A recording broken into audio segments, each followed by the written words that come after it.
Ready to practice? You need about 6 minutes in your brain and either a pen and paper or a mind map app. All right, let's go interrupt your brain's process of forgetting things.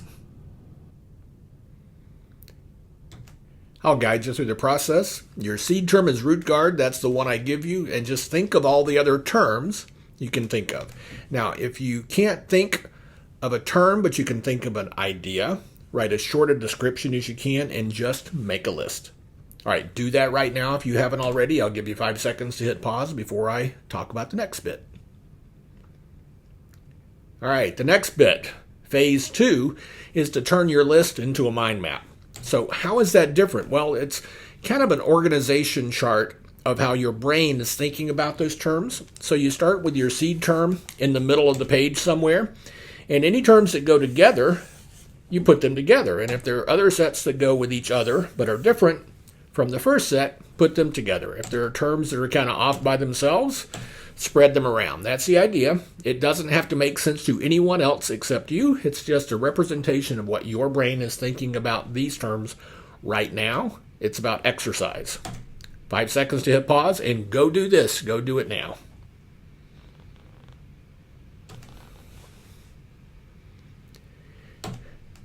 Here's my list. Now, I think I used all those in the corresponding content video. Maybe not. But I turned it into an alphabetical list other than the seed term up here. So feel free to look at this list and update your mind map with my list. Also, in this case, there's a lot of concept that doesn't really get drilled down on with the terms. So as a bonus, short descriptions, just try to describe the problem, the cause of that problem, the solution, and the location in a design where you would use this feature.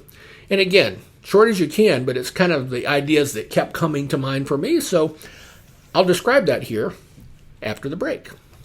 5 more seconds to hit pause so you can go update your mind map.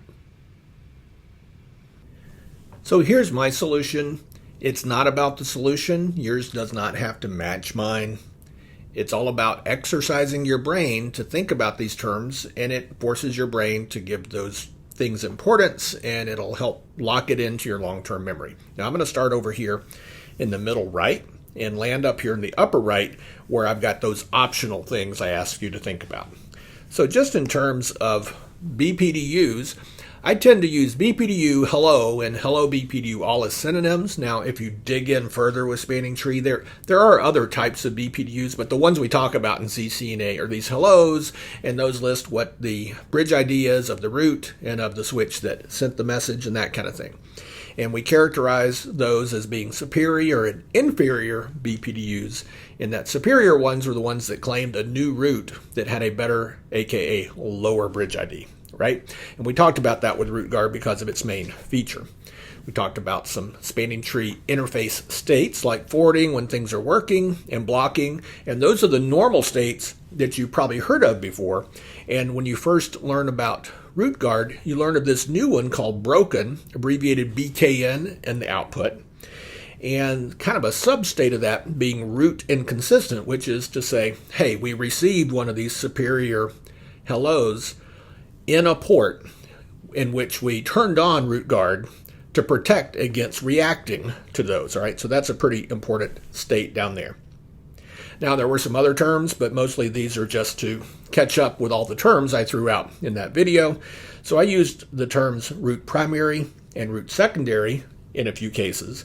And that's just shorthand to refer to this global command, spanning tree root primary/secondary, which is a way to easily configure a switch to make a switch most likely to be the best switch to become root, or the second best, which is a very popular way to configure spanning tree. Then finally, in these content videos about spanning tree optional features, I always include a slide that lists these 5 features, so hopefully you remember to put those in. And one of the reasons I do that, it's easy to get them mixed up when you're first learning. So port fast is the one that's very useful to bring up a port immediately to a forwarding state when it comes up. It creates dangers, which BPDU guard and BPDU filter are able to help with, whereas root guard and loop guard aren't about that at all. But that's just kind of a review. All right, finally back over to the upper right. Root guard, these aren't terms, so this is deviating from my normal terminology mind map convention, but here's what I wanted to bring out, and it's a good time to review. The problem is we don't want to have unexpected root switches. We plan ahead and configure which is to be primary and secondary, right? That's by design. And the cause of that is that spanning tree protocol, it's going to act when it gets a superior hello. A switch using spanning tree protocol does that. And that's good normally. So the solution is to say, hey, monitor for incoming superior hellos in places where we shouldn't get any.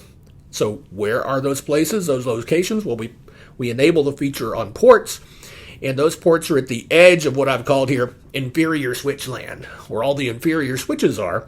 So we shouldn't receive from those switches any superior hellos.